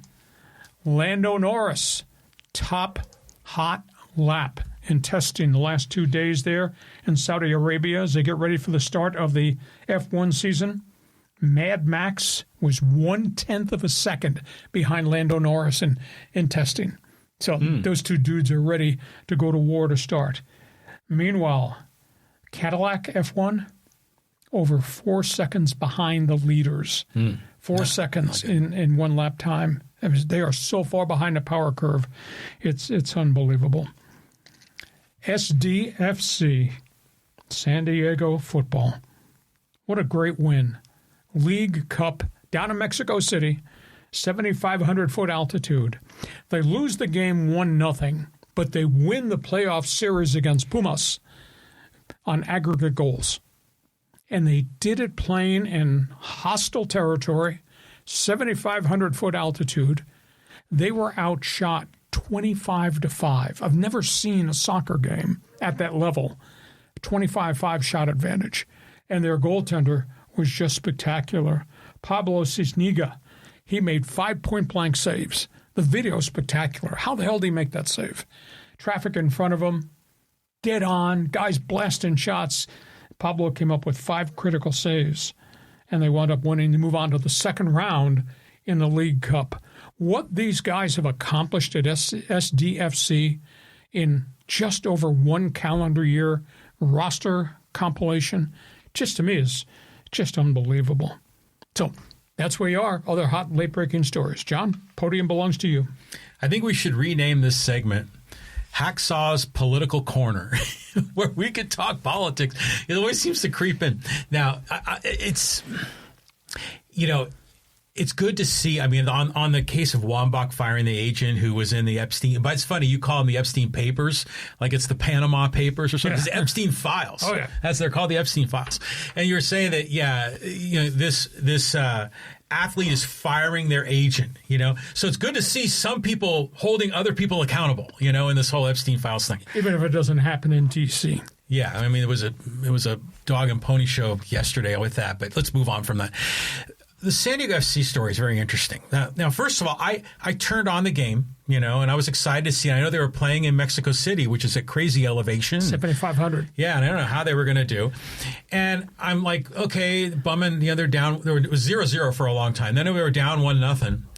And then I always saw that score off to the side. I didn't realize that it was the aggregate score of the 2 games, So they would have had to have gotten blown out to allow Pumas to advance. But the crazy part of it is we were watching the game on FS2, and then in the middle of the FS2, it broke away. It went to a college basketball game, and you're like, what the hell are you doing here? Well, that's got something to do with what happened in Master Control, and the wrong button gets hit and something flips. And all the soccer fans of San Diego are like hammering X. What happened? Where did it go? Are you on the app? Are you now having to get onto the Fox Sports app? But the good news was it eventually came back, so that's a big win, and it's, by the way, it's fun learning about a lot of the Mexican team names and, a little bit more of their history and what they're all about. And so I find myself Wikipediaing and looking up these team names. I mean, you get outshot 25-5. Yeah. Holy cow. What a job. What a job. And I thought the SDFC just died in the second half in the altitude. Just the legs were gone. Oh, I'm sure. That's just got to be brutal. And Pablo was just phenomenal in goal. I mean, they were point-blank blasts. How the hell did he see that ball? Yeah, unbelievable. So that's where we are. And what do you think about the whole International Ice Federation versus Lindsey Vonn? Should they have a right? Should they have mandated that she not be allowed to compete? Or should that be the athlete's choice? That's an interesting. Well, there's also the question of, should she have been examined by Olympic team doctors? Right. It kind of reminds me how when Grayson Rodriguez came to the Angels, he wasn't go through Angel's doctors because it was a trade, right? You know, right? And there's different rules in different situations. It just seems that Lindsey Vonn is just this heroine, this warrior that, and probably in the eyes of the American Olympic Committee, I think they think whatever she wants, she can have because she deserves it. Is she taking a place away from someone else? I would imagine that Lindsey Vonn, even with her injury, you know, provided she could ski the whole hill, would be better than the worst player on Team USA. Yep. So I think it's still worthy of her making her own choice. It's her life, her career. And what'd you think about the ruling about the Ukraine slutter? You know, by the way, I noticed that when Team Ukraine walked in on the opening ceremonies, they got an extra loud cheer compared to the other nations. Yeah, those guys got invaded. I mean, those guys are under attack. So, yeah. But it's tricky, like you were saying, that, you know, the Ukrainian guy gets suspended because he had soldier images on his helmet, but yet the Russian athletes are still able to be there, even though their nation was the one that attacked Ukraine. There's a lot of double standards, they'll tell the athlete, the Olympic Committee will say, athletes, you can't do anything political. We can be political. We're the ones that are going to ban Russia, or they're going to make political decisions. The whole thing's nonsense. I mean, if that guy wants to have his guys on his helmet, just let him be, man. I mean, just live and let live. Interesting. I'll tell you, this controversy is not going to die down. No, it shouldn't. Okay. This podcast has covered all the stories because we do sports talk the way it should be done, with topics and then opinions. Now it's your turn to take over this podcast. Join us in the Fans Forum chat box. Our podcast brought to you by DIXIELINE Lumber and Home Centers. You got projects, they got materials, you want ideas. They can be your best friend and consultant. Go to DIXIELINE.com to see all the things they have to offer. John, I'm ready. Well, I bet we got a lot of people, a lot of opinions, because, man, we hit a lot of hot buttons today. Well, let's start here, because, you know, if you give us money, you go to the top of the list. And thank you, Casey. Casey, by the way, longtime fan of Hacksaw. He's a big Rams fan, big UCLA fan. So anyways, he's got a question. He goes, good afternoon, guys. Hacksaw, when you were calling minor league hockey, did you ever call a game in L.A. and Phoenix? And what were your favorite minor league hockey arenas you called a game from? Well, I did the Cleveland Crusaders in the World Hockey Association. We played in San Diego. We played the San Diego Mariners, which I believe the Mariners were in the WHA only 3 years before the league folded and merged with the NHL. But San Diego had a really good hockey team led by a really good NHL player, Andre Lacroix. And I remember we were in the midst of a long West Coast road trip with the Crusaders. We came in here, and we led 4-0 in the first period, and we wound up tying the game. Then we led the Mariners back in the game, and they tied us 4-4. That was my one trip into San Diego. In terms of minor league hockey, well, I was in the Eastern Hockey League, which became the North American Hockey League, a.k.a. Slapshot. So I was in all these small arenas, and it's really weird. The arena that I enjoyed the most was the one where they shot the movie Slapshot. It was Johnstown, Pennsylvania. It was the Cambria County War Memorial. That thing had been built in the 40s, and it was an old, big brick structure, and the seats were slanted, and it was a small, tight arena. And, man, it was noisy, and it was just vibrant. And, of course, the Jets were very good because they brought in the Carlson brothers, a.k.a. the Hanson brothers, from the movie Slapshot, and made the franchise very good. And it was the only thing that was going on in Johnstown, which was an old steel mill city that was dying. That minor league arena was, to me, was the most unique one that I'd ever been in. And we played games when I was based out of Utica, New York. And we played, the franchise was originally known as the Clinton Comets. It's one of the greatest minor league teams of all time. In 1 year, I think it was 1968, the Clinton Comets had a record of 63-5. Greatest minor league record of all time. And they played initially in a small arena. It's called the Clinton Arena, just outside Utica, New York, small village, beautiful New England setting. And that arena was an old brick structure. It had been built in the 40s. And, man, it was loud, and it was rambunctious, and there weren't a lot of seats in it, and they had just put plexiglass in when I got there. Prior to that, it was like chicken wiring. in place of plexiglass. That's how old it was. And those fans, man, they got into it. And the Eastern Hockey League had a reputation of being that was slapshot. They brawled, and the fans would throw folded chairs on the ice, and the players would throw them back. I mean, it was the lowest minor league it was. The Clinton Arena, it was old and run down, but it was quite good. And but I'd say the Johnstown, Cambria County War Memorial is kind of the coolest, and it's still there and it's still being used. That's great. Yeah. I mean, just all the stories we talked about in the whole slapshot history. Yeah. And by the way, I did a Google yesterday, and I just Googled Lee Hacksaw Hamilton slapshot. And then we have a bunch of different video clips and links to your website and a lot of other things. So that's the easy way to find that content. Now, you told me the story that you broadcast in the gondola in Toronto. That's when I went to the World Hockey Association. Because I was trying to figure out what circumstances got you there. So did the Maple Leafs at the time were in the NHL. Did they have a second team in Toronto? Yeah, Toronto Toros. Oh, interesting. And they played at Maple Leaf Gardens. And that was I got to go there that first year I did the Crusaders. And the gondola, I mean, I know all the history of the NHL. I'm just a hockey addict.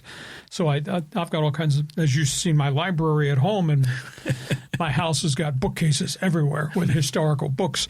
But what a thrill.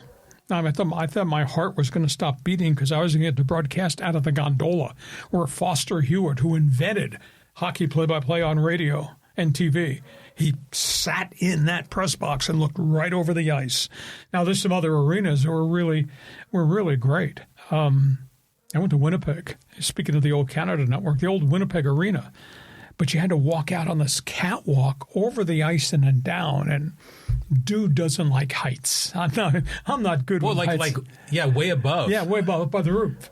No, that's way up there. That's like 3 stories. And you walk across, and then you go down, and there's this one row, press row, overlooking the ice. And if you lean over, you have it's to like hold you're on the end of a crane or you something. You don't want to fall out. Yeah, so that's weird. That was really cool. Yeah, good on you. So, all right. A little hacksaw history. All right. Thank you for joining us in Talking Puck. Talking Puck. Okay. And, here's a cocky Dodger fan, three-peat. And then she goes on to say, I love L.A. Oh, I think it's potential to happen, sure. I'll be intrigued to see this whole Blake Snell story that we kind of broke last week about the shoulder fatigue and the fact that he's really behind his ramping up to get ready to throw, and he might not even be ready on opening day. But they're so deep, and they've just got so much talent, and they just got dollars everywhere to spend. They just signed Evan Phillips, the reliever they brought back, and because they're so far over the luxury tax, they're paying 110% tax on every contract they sign now. So they signed Evan Phillips for $6.5 million, and they have to pay an additional $13 million luxury tax. And he's not going to pitch to the All-Star break. They've put him on the 60-day DL already. Well, I think it might be $13 million total. Yeah. In addition to the $6 million he gets. Well, $6 million is the pay. That's right. 110% tax, which is like $7 million. So it's 13. So it's 13 total. 0.5. Yeah. Yeah. Just amazing. It is a lot. The Dodgers it's the Dodger Invitational League. Really? Has any team in Major League Baseball, you keep track of all the free agent movements, is any team scare the Dodgers in either league, American or national? No. The Dodgers are right now what the Yankees used to be in the Steinbrenner era. When they had Reggie Jackson and every other great free agents. That's why they were called the Evil Empire. And now, while the Mets and the Yankees and the Red Sox are whining about the Dodgers spending spree, because the Dodgers are now the evil empire. Well, I think the Dodgers right now are well positioned to be as dominant as the Yankees in the 50s. Mm-hmm. Where didn't they win like 6, 7, 8 World Series? Nonstop. Yeah, so that's the kind of run they're on right now. You can compare them with the Yankees with Reggie and Mr. October, and he's the straw that stirs the drink. I remember that was a great line back then. But, this is just the beginning of what the Dodgers are going to have cooking here. There's just no competition. Well, this will be this year. And at the end of this year, things are definitely going to change going towards next year. Thanks for joining us, and we'll continue to talk baseball every Tuesday, Thursday, because we are baseball-centric. We do a lot of baseball stuff. Here's some people commenting, and let's go here to Kirsten. Musgrove, Pavetta, King, Gallen, Vasquez, J.P. Sears. That's 6 guys right there, Lee. What do you think? Exactly, but J.P. Sears has not proven himself. Randy Vasquez took a massive jump last year, I think, under the guidance of Ruben Niebla. They have not signed Gallen. I don't think they can sign Gallen. King has to show that the knee injury is gone and that the scapula shoulder problem will not be a part of the equation this year. And in terms of Musgrove, yes, he's throwing all of his pitchers in the bullpen, but we don't know till we get to opening day what max effort on the mound means for Joe Musgrove, and he's a max effort guy. Some guys come back from the forearm and elbow surgery within a year. Sometimes it takes other guys 2 years. Sometimes guys don't come back and are ever the same guys again. So that's the big issue there. So to me, outside of Nick Pivetta and maybe Randy Vasquez, there's a lot of question marks in that rotation. I think Vasquez is a very interesting pitcher to watch. Taking a big jump. You know, and he made a jump last year, too. Mm-hmm. And remember, they would always pull him with like 4 1/3 or 4 2/3, so you could never get the win. But I'm just thinking if Yu Darvish works some sort of magic and he becomes the Dominican Yu Darvish, that just sounds kind of cool. Well, it's cool now, but let's just see what happens. But I thought he pitched really well. The first half of last season, his reputation was, I can have good innings. There's going to be a bad inning here, and then I'll go take it out. And then to the second half of last season, they'd let him have 4 good innings and then go get him the first sign of trouble. Yeah, I mean, then they had a short leash on him. And it again, seemed the Padres do have the best bullpen in baseball. But again, you don't want to be going to the 5th inning every game and just burning through that bullpen. Well, see, if you had Gallen on the team, I think you'd have to slot him as the number 2 behind Pivetta. Yes. Right? I mean, because of the question marks of Musgrove and King. My prediction is that one of Musgrove or King is going to have trouble this year for one reason or another. Because the King injury was sort of mysterious, right? They never really solved it. Yes. So I don't know. And then when he came back after the long extended stay because of the knee, he just wasn't the same pitcher. But he's had this whole offseason. So, King and Musgrove, if they can be what they were, wow. But odds are history says maybe they're not going to be what they were. So now all of a sudden you got an issue. Well, I hope they're going to be what they were, but like in a worst case scenario, you lose King, you lose Musgrove at some point in the season. If Pivetta, he went no injuries last year. Hopefully, you can repeat that. But the point here is that's not deep enough. No, not at all. No, I mean, J.P. Sears, you hope maybe he could be a number 5, but he didn't really impress me that much last year. So, I mean, yeah. I mean, Preller freely is admitting that they need more pitching. I mean, that's no secret. And where's it going to go get it? I mean, he's tried really hard. One of the agents that I network with is of the opinion that Preller's trying to do a creatively financed deal. That was at the top of our headlines, that AJ is going to offer him a signing bonus and a piece of money this year, small piece, and it'll be back-end loaded in the second and third year with bigger money. And what he's going to do is he's going to use Pivetta's money next year. The $19 million Nick's getting this year would probably wind up going to Gallen. And Michael King can also opt out if Michael King wants to opt out. It's almost like AJ's living almost year to year on rentals and hedging that, okay, I'll pay you next year, come pitch for me this year, and then next year other things change. Well, yeah. I mean, I think it's just the nature of having all those big long-term deals on the books. Every year, you're kind of playing that shuffle game where you've got like 15 squares and 16 slots, and you got to move the money around, and different players are going in and out, and that's what he's dealing with. Yeah. So, and Arizona is back in this mix with Gallen. They come back and say, Zach, you didn't get the offer you wanted. Come pitch for 1 year. We'll give you the $22 million we offered as the Q offer, and you go back and be a free agent next season. Because next season they can't offer him a qualified offer. He's a walk free agent next year. And Gallen's strung together good, consistent, heavy-duty workload years. So now the Cubs are out there. The Orioles were, but the Orioles are no longer. But the Mets are back in it. So I just don't think the Padres have the money to do it. Yeah, well, if he hasn't gotten more than a $22 million qualifying offer at this point, or the length, yeah. So my hunch is him landing back in Arizona makes a lot of sense, and it seems like that was a really good relationship. Yep. That's where we are. Thanks for joining us. We'll keep you updated because we do talk baseball. Okay, let's talk hockey here, and this is with Phenom. Hey, if Binnington keeps playing like he did against Czechia, Canada wins gold easy. Celebrini is an absolute superstar. Celebrini had a great game today. That's a 19 or 20-year-old kid. That's absolutely amazing what Celebrini has done. But the general consensus is that if there is a bit of a weakness in Team Canada, it's probably in goal. If there's a bit of a strength with Team USA, they think it's with Ottinger and with Connor Hellebuck out of Winnipeg in goal. There's no doubt that Team Canada has just godly firepower. My goodness, can they score goals? But then Team USA's got a bunch of snipers too. Team USA, I think, has a better blue line group. So this is going to be good. I mean, at the end of the day, this thing is going to wind up Team Canada, Team USA in the finals.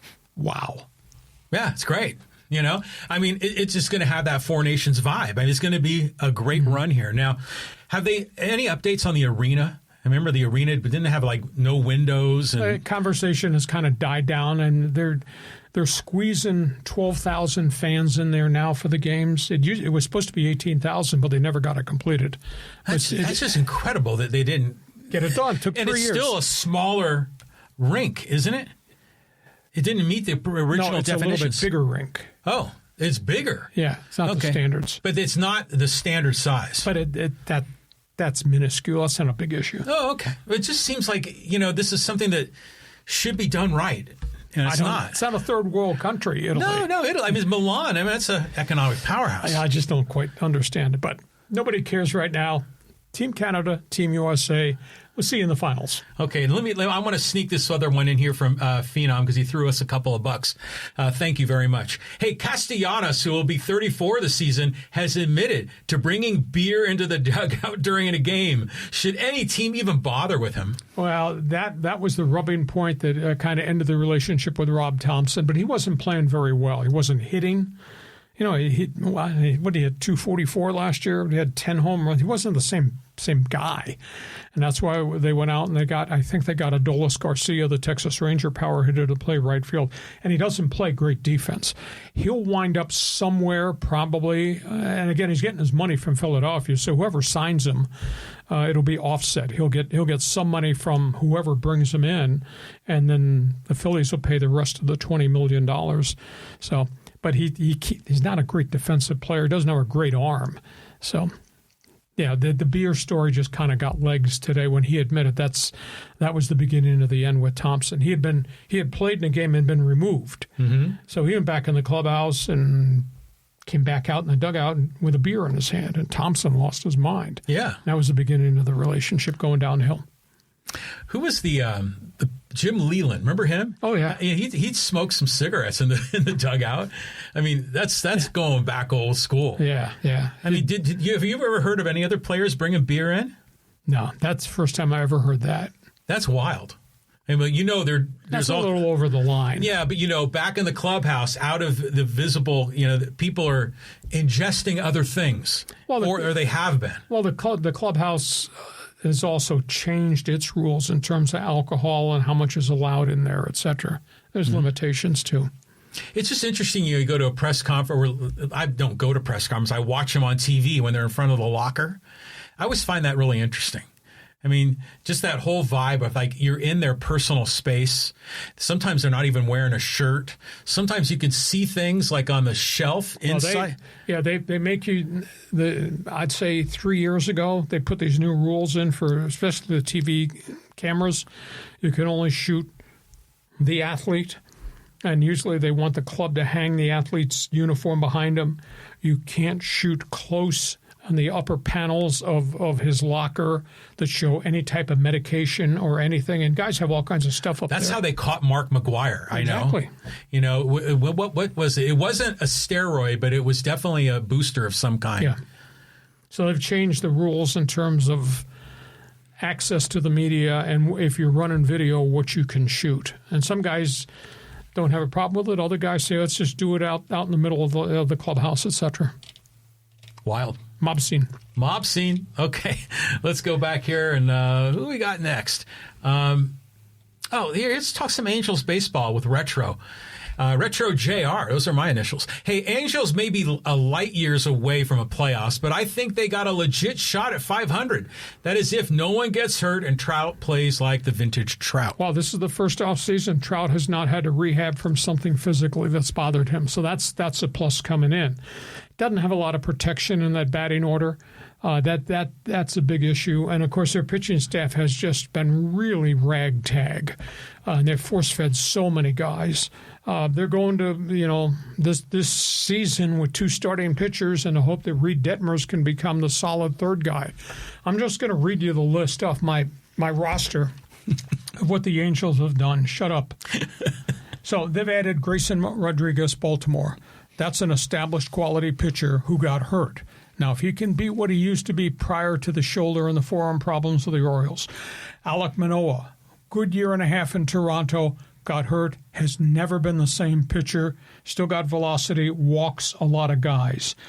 Drew Pomeranz, vested veteran, a lot of injury problems, but if he can pitch, and he pitched well for the Cubs last year as a short reliever, then obviously that's an upgrade.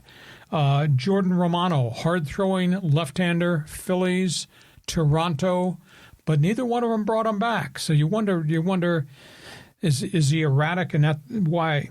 Kirby Yates, when healthy, pretty good. Not been healthy for a large chunk of time. They just signed Brent Suter. Very good numbers in Cincinnati. Left-handed reliever, doesn't throw hard. When your fastball's 87 miles an hour, that means you're getting by on guile. Yeah. And movement. Anyhow, he's part of that mix. Josh Lowe is highly regarded as an outfielder, had a good year and a half in Tampa Bay, hasn't been the same player since. I think last year he hit 220. They just brought in Jose Siri. He had been with Tampa, been with the Mets, got some power, can run like hell, but he hit 201. Mets didn't even return the phone call to bring him back. Jeimer Candelario, third baseman, some power, hit 101 for the Reds last year. These are the guys that the Angels are bringing in. They've signed 24 guys as of this morning. Those are the marquee names on my list. So when you say 500, that would mean a whole bunch of these guys would have real good bounce-back years. Trout doesn't get hurt. Reed Detmers can be a key addition back in the road. That's too many moving pieces that I don't know they're all going to fall into place. I can't believe what I just saw. I mean, it's incredible what you just did. I didn't know what I know. No, I know you do know what you know, but it's incredible the system that you have to keep track of it. And, I mean, you asked them, look at this. I mean, this is insane. I mean, I don't know if you can zoom in on that, but it's like written in tiny 6-point font. It's easier for me to process it this way than try to put it into a laptop that I'd have to go find in the middle of a talk show. This is just easy for me because I know what I know. But anyhow, I keep track of it. I don't know anybody else in the media that does it my way, but then nobody else is like Hacksaw. So expect? And you just called out the Angels. I mean, you were ready. I mean, you had the goods. That's awesome.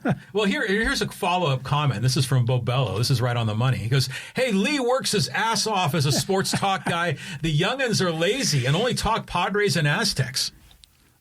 Anybody can talk about what's in the newspaper, but that doesn't give you content. Is there anybody here telling you all this inside stuff that happened in the NFL or what's going on in baseball or what's happened at the Olympics or hockey or NBA? No.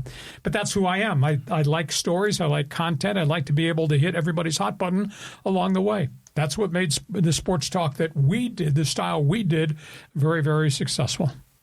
Yeah. Who can argue with that? If you like it, great. You don't like it, tough on you. Tough on you. Okay, let's keep moving. We'll go here to Bill. Hey, I heard the Boris interviewed yesterday. He says, and I agree, that we need revenue disclosure, not a cap. Let's see what these effing owners why these effing owners aren't spending on their teams. Gotta love those lawyers. It's so complicated. The formulas as to what goes into gross revenue, John, is so complicated. I thought about this morning when I heard about what Rob Manfred said. Manfred wants to impose a cap of $260 million and a base of $160, a floor to spending of $160. But you have people who own stadiums, like the Padres. So there's a lot of gross revenue that comes in, just not from baseball, but all the other events that fall under the Padre umbrella. So do you take all the money at Petco Park and that counts in the Padres in terms of gross revenue, or just baseball-related income? And the Padres do a lot of off-season marketing of that stadium, and they have lots of different events, but it goes into their coffers to be used as baseball.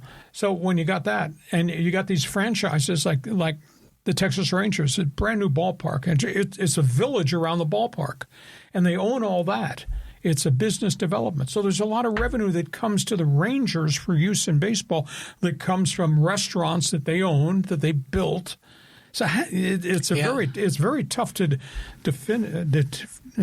delineate what should be baseball revenue, what should not be baseball revenue. Well, but by the way, the Rangers is interesting because it's right there next to Jerry World. Yeah, and then the previous Rangers stadium that was outdoors, which was crazy. They built an outdoor stadium out there, but it does make you wonder. You would think that the league would say, in the case of the Padres, that your baseball revenue is revenue, and that should be what should determine the salary cap and everything else. But now, the union says no.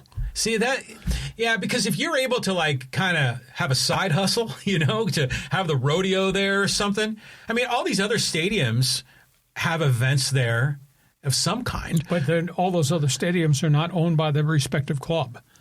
Yeah, but doesn't the city of San Diego own part of Petco? Yep. So it's not 100% owned. So it's a complicated formula. How do we determine what goes into the revenue pie? Because the total revenue stream, Bill, is what impacts your salary cap. Yeah. Well, and revenue share. See, well, then that goes back to the Dodgers having that, extra valuable TV deal, right? And corporate sponsorship vis-a-vis Japan and all the great players aside from the Pacific Rim. But they're not counting. They're not counting. I don't know. Well, yeah, I don't know. It's just tricky. I hear you. It's very tricky. Yeah, it is. And it's got to be negotiated. Right. Bill, that's where we are. Enjoy this baseball season, because I do think whatever we have in 2027, Bill, is going to be very different in terms of structure than we have right now. And I'd hate to think there's going to be a lockout or a shutdown. These negotiations are going to be really tough. And they haven't started yet. They believe they're going to start sometime in early May. Okay. Again, more money here. Let's talk some more money in baseball. This is with Not KO55. Hey, complain about the Dodgers. They didn't overpay guys like Bogarts and Cronenworth or Tatis. The Padres and Marlins gave out $300 million contracts before the Dodgers did. Well, the Padres gave long-term contracts, and that has come back to haunt them now that they got contracts they can't move. And once you hit age 35, in all likelihood, your productivity is going to go downhill. So that's a big issue. The Dodgers are acquiring stars and paying stars their value right now. And again, with the revenue streams exploding, the TV revenue is exploding. 4 million fans coming to Dodger Stadium. They have a lot more money to do a lot more creative financing of contracts. Whether you agree or disagree with the deferrals, they have the ability to stretch contracts and pay it down road because they make so much money every year from people who walk into Dodger Stadium. It's different here than it would be in Cincinnati. Yeah, by the way, I want to take issue with what he wrote. Did they overpay? The contract on Tatis is not an overpay. Not at all. I mean, that's actually looking like a pretty good deal. Well, if it winds up being $30 million the rest of his life, that looks like a real good deal. No, but it's less than that, though, isn't it? Well, no, it'll grow to go beyond 30. Yeah, but still, I think most people say that. I mean, granted, the pre-steroid, version of Tatis, I mean, that would be a monster deal. And the Cronenworth deal, I think they've looked at the data and the numbers, and they said, we hear you. What was $80 million over 7 years or something like that? 7 for 70. 7 for 70, and they might, but you look at his numbers, and apparently they prove out that he is really worth that in today's market. Well, at $10 million per year, it's a hell of a lot more guys hitting 236 making more than $10 million now. Yeah, So it's like a value contract. Yeah. I mean, Bogarts is the one that's a legit overpay. Well, and also legit complaint in terms of length of contract. But you know what? Just imagine an alternative universe where Aaron Judge decided to take the Padres offer to stay here, because then they never would have signed Xander Bogaerts, because that was in the same offseason. But people here would still be bitching about the long-term deal, and you overpaid for Aaron Judge. I don't know about that. Aaron Judge is not hitting 220 and hurt. Yeah, okay. Okay, thank you. Okay, let's just hear us a quick shout-out from Flash Bainey. Hey, Leah John, father of 13 from Las Cruces, birthday shout-out to my number 12. Here, here. Boy, that's a virile young man out there with 13 children. That's a lot of kids around the table. That is a lot of kids around the table. Okay, quick one from Chris. Hacksaw is the GOAT. I want to talk sports to you. React to me. Damn right. Damn right. There's other people in here that are... this is a good one. This is from Ismay. He goes, Max Crosby said, you're lying, Hackseen. He didn't say that. I like the guy. Great respect for what he's made himself, but I think he's just tired of losing, and he's tired of listening to all the sales pitch from Mark Davis. He could really bring them a volume of draft picks and players, but I mean, somewhere along the line they have to get good players in there to Las Vegas, and they don't. Now they got 11 draft picks coming. Somewhere along the line you got to stay healthy. You got to keep your people, and you got to add people who can play immediately. And what a challenge this is going to be for John Spytek and Tom Brady, is not to screw this draft up. Well, didn't Max Crosby, he had like a love affair with the Raiders? I mean, that was like a good relationship for so long. He's an independent thinker. He's a self-made guy. He looks like a biker. That's okay. So that's probably why he kind of liked Raider Nation, right? Yeah, exactly. It kind of fit him, from a cultural perspective, perhaps. He's done everything he can humanly do to be a great player, and he doesn't have great players around him because they keep screwing up, or guys get hurt, or they make mistakes on free agency. Yeah, what's their record since 2002? You know it. They were over 100 games under 500, right? I think their record since 2002 is 131 wins and 242 losses. And Max Crosby's been there for 8 years of that. That's a lot of losing. That is a lot of losing. Hacksaw, the human encyclopedia on sports information. Okay, HB949 says, hey, keep telling the old-time hockey stories, Lee. Thank you. All righty. I saw a picture. You love this. I saw a cartoon. It's in the Detroit newspaper. So your president just raised this big issue about we're going to take control and shut down this new bridge, the Gordie Howe Bridge, that goes between Detroit and Windsor, Ontario. The Canadian government's response is, we paid for that bridge. No, you don't have any right for anything, to claim anything. Anyhow, the Detroit Free Press has an editorial picture cartoon of Gordie Howe standing here like he just cross-checked a guy in the face, and the guy laying on the crumbled heap down on the ice, wavy hair, kind of orange hair, kind of looks like your president. I was hearing about this bridge story because, the Canada financed it. Canada's got a toll booth on their side of it. By the way, it's kind of weird to think that, Detroit is right next door to Canada. Well, Detroit is right next door to Windsor, Ontario, and there's a lot of people that live one side, go to work on the other, and come back. Yeah, I remember when I first figured that out, it wasn't that long ago. And every time I think it through, it just sounds odd, Well, they're really neighbors. But this cartoon, editorial page cartoon, it is Gordie Howe, looks the facial character of Gordie, and on the uniform says Gordie. He's got his stick this way like he just did this. Yeah, cross-checked Trump. Right down there is your president. Brutal. Okay, you just lost half your audience. All right, let's keep going from John Hopkins. Hey, just so you know, you're being streamed from the Philippines. Oh, John is now competing with our viewer who watches us from Brazil, which is farther from San Diego. Brazil or the Philippines, probably the same. No, I think Philippines might be a little further away. The only difference is John is on the other side of the international date line? Oh, definitely. Yeah. The international divorce line. I don't know what the whole day of the week it is in the Philippines. Is it Wednesday or is it Friday? John had to send us, what time of the day or night is it in the Philippines right now? John wins the award today for watching live stream from the farthest point. Talk to me. Philippines, Poway. What's your area code? Yeah, you need to add that to your Rolodex. All right, let's go to Joseph. Hey, Lee and John, in my humble opinion, the Olympic Committee should have allowed the Ukrainian athlete to display his fellow countrymen and women who have been lost to the violence and war. In 1980, I dated a young woman who would have picked would pick to be on the rowing team the year the U.S. boycotted the games. She was heartbroken. Let the athletes play, no matter their political stance. Joe from Brazil. Well, you don't want it to become a political thing, but God, the IOC has got, I mean, such a history of corruption, and now they're trying to impose their moral standards on this guy. And this guy, the helmet, I saw a picture of the helmet. It had pictures of the deceased Ukrainian athletes who died in combat, but you couldn't tell because it was a dark helmet. And, he's on a sled that's going, how are you going to see anything? It's what it represents. And now they've offended a whole pile of people there with the handling of this.